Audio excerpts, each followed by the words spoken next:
Every day, we see the darker side of the world around us. We witness how people can hurt others in ways that are hard to understand. It's a sad part of life, but it's something we can't ignore. As someone who dives into the world of crime, I'm here to share the most shocking stories and try to understand what drives people to do such things. I'm Michael, and today, I've got another unreal true crime story for you. Kapunda, South Australia, was a peaceful town where people felt safe. It wasn't the kind of place where shocking crimes happened. But on the night of November 7th, 2010, that all changed. Inside the Rowe family home, everything seemed normal.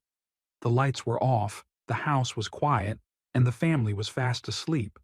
But just after midnight, something terrifying happened. A scream cut through the silence. Then another.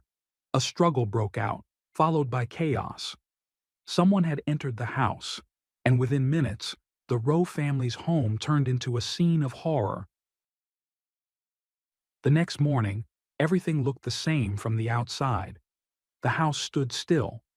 No one knew what had happened just hours before.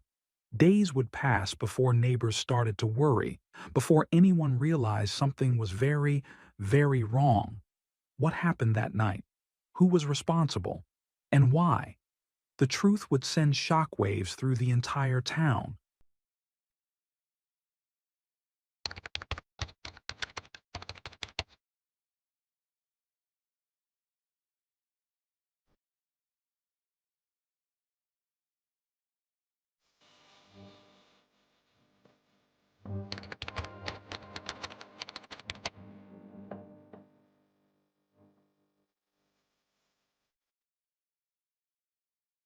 In 2010, the quiet town of Kapunda, South Australia, was the kind of place where everyone knew their neighbors, and life moved at a slower, more peaceful pace.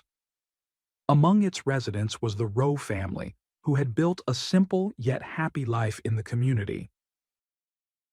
Andrew Rowe, the family's patriarch, was originally from England, born in 1965.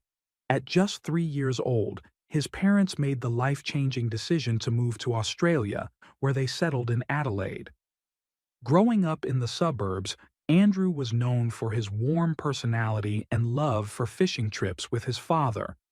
His easygoing nature made him the kind of person people naturally gravitated toward. As a young man, Andrew met Rose, a vibrant and cheerful woman just a year younger than him. Their connection was instant, and before long they were inseparable. By 1985, they tied the knot in an intimate ceremony surrounded by close friends and family. A couple of years later, their joy multiplied with the arrival of their son Christopher in 1987, followed by their daughter, Chantel, in 1994. The Rose decided to start a carpet cleaning business, which quickly became successful, providing them with financial stability. By 2010, Christopher had moved out and was living with his girlfriend a short distance away, while 16-year-old Chantel was balancing school and her part-time job at a local cafe. However, that year, Chantel faced an unexpected challenge. She discovered she was pregnant. Despite the difficulties ahead, she remained determined to build a future for her child, with her boyfriend Dylan offering unwavering support. Life in the Rowe household carried on as usual until the night of November 7th, 2010. What happened that night would send shockwaves through the town and leave investigators searching for answers in one of the most brutal crimes the region had ever seen. Sometime after midnight, an intruder broke into the Rowe home, carrying out a massacre so violent that even the most seasoned detectives from Adelaide were left shaken. The crime scene was a nightmare. Blood covered the floors, walls, and even the ceiling. Yet, it took 2 days before anyone realized something was terribly wrong. Concerned neighbors, Noticing the eerie silence and lack of movement from the Rowe home, decided to check in. Peering through the windows, they stumbled upon a horrific sight. Inside, Andrew and Rose lay lifeless in the kitchen, their bodies unrecognizably mutilated. Chantel was found in her bedroom, the brutality of her murder even more disturbing. Each family member had suffered multiple stab wounds, their lives taken in a gruesome and merciless attack. Christopher, away on vacation in Queensland with his fiancée, first heard the whispers of a crime in his hometown through social media. Desperate for information, he scoured Facebook, hoping it wasn't his family involved. At first, he was reassured that his parents weren't the victims, but that false sense of relief was short-lived. When police finally contacted him, his worst fears were confirmed. The autopsy revealed chilling details. Andrew had been stabbed 29 times, Rose over 50, and Chantel 33 times. Even worse, Chantel had been assaulted before her murder, making the crime even more incomprehensible. Investigators initially turned their attention to Christopher, the only surviving member of the Rowe family. However, he was quickly ruled out. His frantic attempts to reach his family and solid alibi placed him thousands of miles away when the murders took place. With Christopher cleared, detectives faced an unsettling question. Who could have committed such a savage act? The Rowes had no known enemies. By all accounts, they were well liked and had never been involved in any conflicts. So why would someone target them so viciously? The case took an even darker turn when investigators discovered something truly unsettling. After the murders, the perpetrator had not fled in a panic. Instead, they took their time. Evidence suggested that the killer had changed into clean clothes and even lay down on Chantel's bed. Bloody drag marks showed that she had tried to hide, only to be pulled from her hiding spot. Robbery was ruled out as a motive. Nothing was taken. Valuables, including electronics and cash, were left untouched. The sheer violence of the crime suggested either a deeply personal grudge or the work of someone with a disturbingly cruel nature. Additionally, some parts of the crime scene appeared to have been wiped clean, indicating a failed attempt to cover up the evidence. Bloody footprints trailed toward the front door of the Rowe home, but then, abruptly, they stopped. It was as if the killer had deliberately removed their shoes and walked out in socks, careful not to leave more evidence behind. But that wasn't the most unsettling discovery. There were no signs of forced entry, suggesting that the murderer was either someone the family knew and trusted or had found another way inside without drawing attention.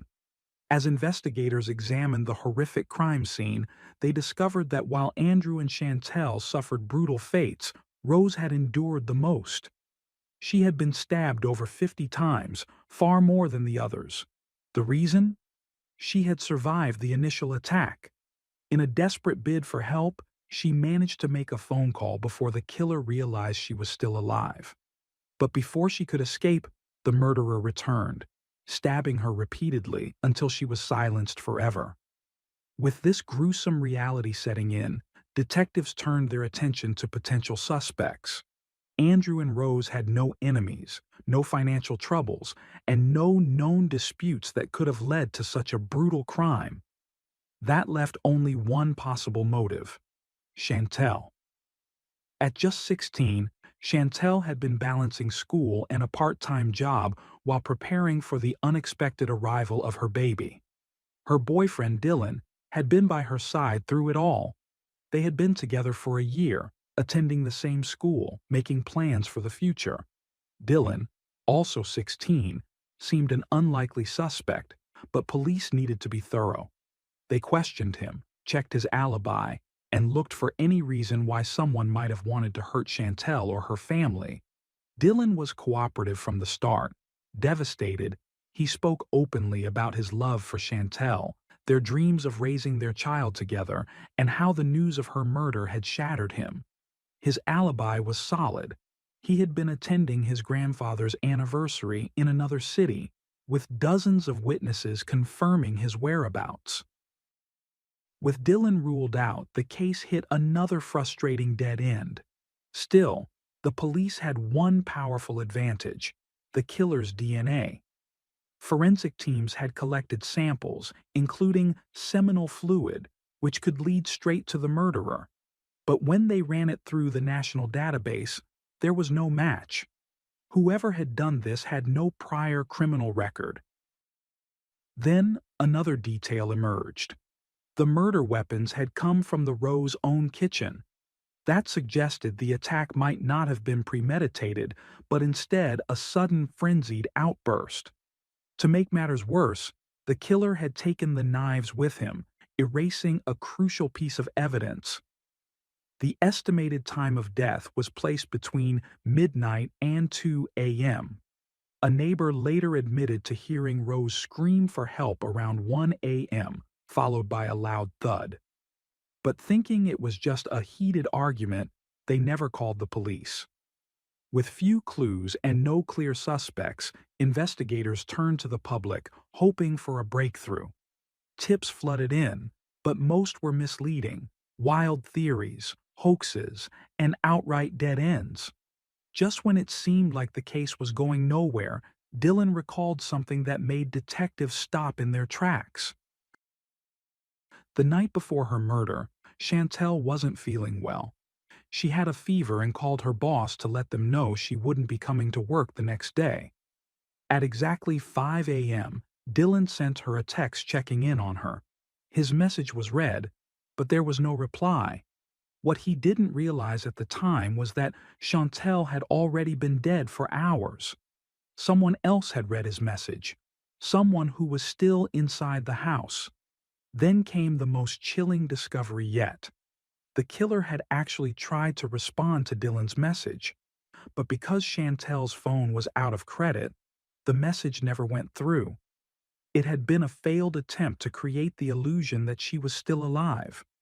With this disturbing lead, detectives turned their focus toward Chantel's social circle, searching for anyone with a possible grudge. That's when they came across Jason Alexander Downey. At just 17 years old, Jason was part of the same school crowd as Dylan, but barely knew Chantel.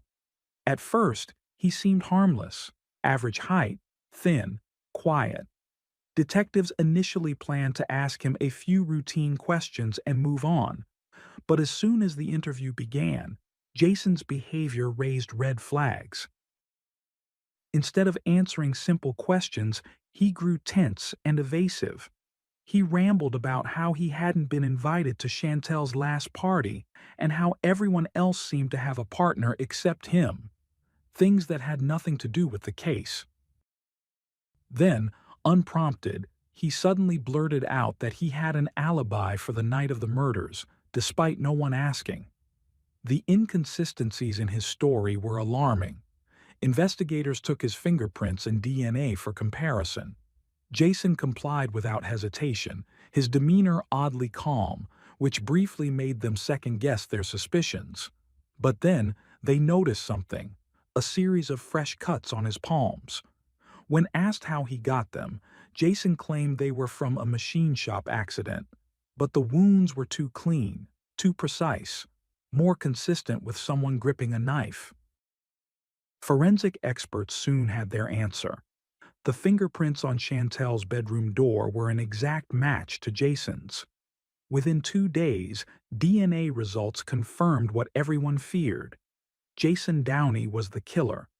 The assumption that the murderer had to be large and physically strong had been wrong.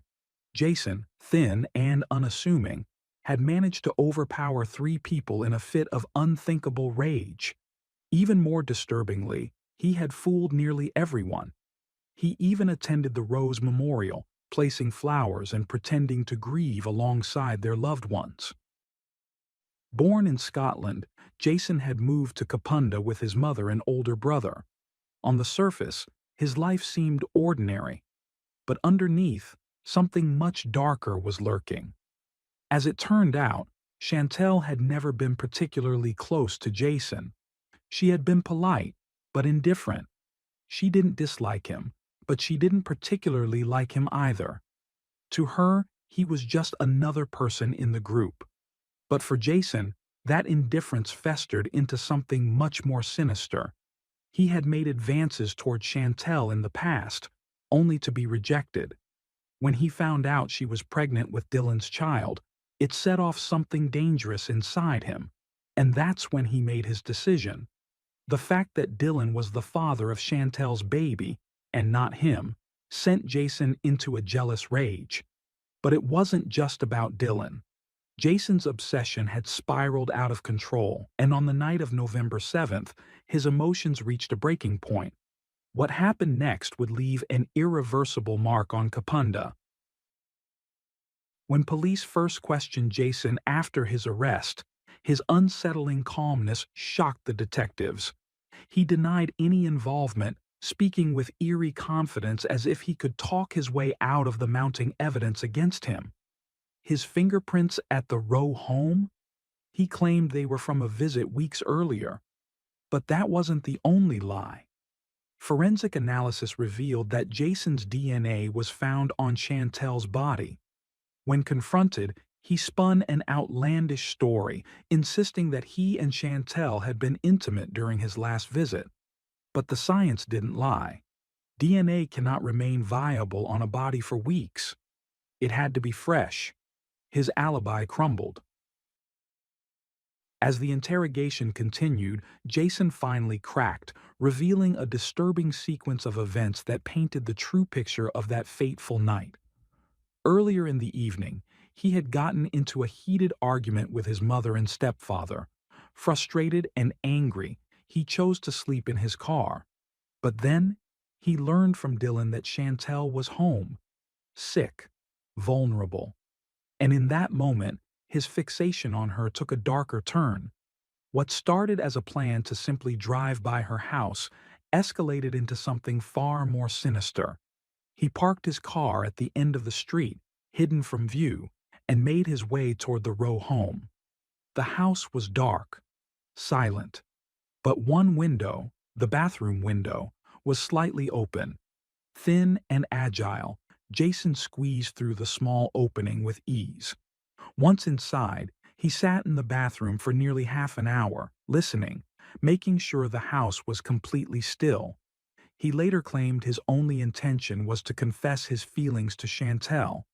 But if that were true, why did he take a kitchen knife before entering her bedroom? Investigators saw through the lie immediately. Jason hadn't come to pour out his heart, he had come to control her. The moment he stepped into Chantel's room, she knew something was wrong. She resisted him, and that resistance sent him over the edge. Overcome with rage, Jason lost all restraint. He grabbed the knife and stabbed her repeatedly, unleashing his fury in a frenzied attack. The commotion woke her parents, Andrew and Rose, who rushed to their daughter's aid. But Jason, now fully consumed by violence, turned the knife on them too, killing them both in a savage assault. Afterward, Jason tried to justify his actions as a crime of passion, but the evidence suggested something much darker: premeditation. More damning clues surfaced as police continued their investigation. A pair of blood-stained shoes was found abandoned in an isolated area. The DNA on them was a perfect match to all three victims. The prints from the soles matched the bloody footprints at the scene. Inside the shoes, Jason's sweat was found, further implicating him. Though Jason cooperated at times, offering to show detectives where he had discarded the murder weapons, they were never recovered. Police suspected he was still trying to manipulate the case, stalling for time, even as the evidence against him mounted. By the fall of 2011, nearly a year after the murders, Jason Downey stood trial. Throughout the proceedings, he remained eerily emotionless, shifting his testimony multiple times but never showing true remorse. He claimed to have no memory of killing the Rowe family, despite the overwhelming forensic proof that he had. One particularly disturbing detail emerged during the trial. After the murders, Jason had taken Chantel's pendant and chain. He kept it as a twisted trophy, a physical reminder of the girl who had rejected him. At one point, he even argued that all of this could have been avoided if Chantel had just invited him to a party she had hosted before her death. It was clear that his deep feelings of rejection had fueled his monstrous actions. Throughout the trial, Jason remained cold and detached. When he finally pleaded guilty, it wasn't out of remorse. It was a calculated move to secure a lighter sentence. He later admitted to his brother that his guilty plea was a strategic decision to avoid a harsher punishment. Even law enforcement officers who had seen the worst of humanity were horrified by the sheer brutality of Jason's crimes. One investigator summed it up. His guilty plea shouldn't be seen as any sign of remorse. These murders were cruel, calculated, and savage beyond belief. On April 19, 2012, Jason Downey was sentenced to life in prison, with the possibility of parole after 35 years. Had he not pleaded guilty, he would have faced at least 45 years before being eligible for parole. In a final act of manipulation, Jason wrote a letter to Chantel's family and friends, claiming he was sorry and that he deserved his punishment. But reading between the lines, it felt hollow, forced, like a child being told to apologize rather than a man who truly regretted his actions. For Christopher Rowe, who lost his entire family in one night, the sentence could never bring back what was taken. To honor them, he had their names tattooed on his body, a permanent tribute to the parents and sister he would never see again. In one emotional interview, Christopher couldn't even bring himself to speak, instead letting his cousin express the pain that would never fade. The lives of my dad, mom, and sister were viciously taken, and yet their killer will have a chance at freedom one day, while we, their family, continue to serve a life sentence of grief. After the tragedy, Christopher took time away from work, leaving Kapunda to escape the painful memories. When he returned, he found it difficult to resume his old life. Eventually, he took over his father's business, renaming it from First Choice Carpet Cleaning to Rose Choice Carpet Cleaning, a way to honor his mother's memory while rebuilding his future. As for Jason Downey, he remains behind bars in the Moorland Juvenile Detention Center in South Australia, serving his sentence. Now, I want to hear your thoughts. Do you think Jason's sentence was fair? Should he have received a harsher punishment? Or does spending decades in prison, knowing he'll never truly be free, serve as the most fitting consequence? Let me know in the comments.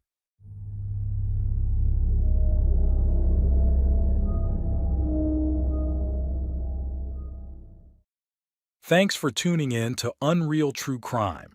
If you're intrigued by mysteries from around the world, check out our new channel, Latin Crimes, where we dive into the gripping true crime stories of Latin America.